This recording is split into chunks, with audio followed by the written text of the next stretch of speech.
If you are enjoying our stories, please do subscribe to this channel. We will be posting many more stories as time goes by. Catholic household. I was the youngest of 5 children who grew up in a loving but strict Catholic household in Ireland. Like most Catholics, my parents were firm believers in the value of corporal punishment. My mother was usually responsible for our discipline, which usually meant a well-smacked bottom from the maternal hand. Sometimes an old leather slipper was also used, which our mother told us had often been applied to her own bottom. For serious misdemeanors, our father took us into our parents' bedroom, where a leather belt was kept in the top drawer.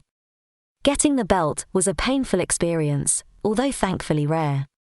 However, my 3 sisters, 1 brother, and I were high-spirited children, and it was seldom that a week went by without one of us being smacked hard. Spankings were always administered in private unless 2 or more of us were being punished for the same crime. In that case, we stood facing the wall while the others were put through their paces. If we just getting a hand spanking, my mother would say, "Come here and get yourself ready." It was unwise to argue, as it would only earn an even sorer bottom. I well remember the feeling of settling myself over my mother's lap. If you were going to get the slipper, you would be sent to fetch it yourself. My mother had had plenty of experience of smacking bottoms, and she wasted no time in her deliverance. The first smack would always make me try and cover my bottom with my hands. However, she knew to expect this and was ready to grab both wrists in one hand while smacking with the other. During a spanking, the smacks and cries would be audible throughout the whole house, and you could even tell whether it was a hand, slipper, or leather belt that was being applied from the different noises they made. I remember in particular the time when myself and my brother were caught stealing from a local newsagent.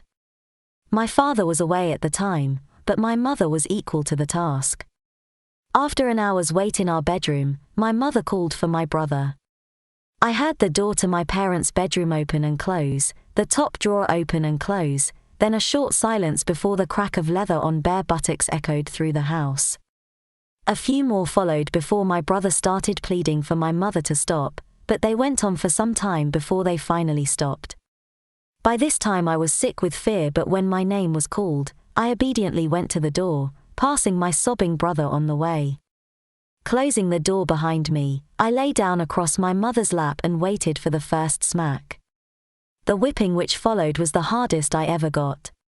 Please note, we would like to make it very clear, we are totally against the form of discipline described in the articles and accounts being used on minors and non-consenting adults. Although some of these accounts are fictional, and others may be an exaggerated reality, none of them are too far from the truth of what really happened back in those days.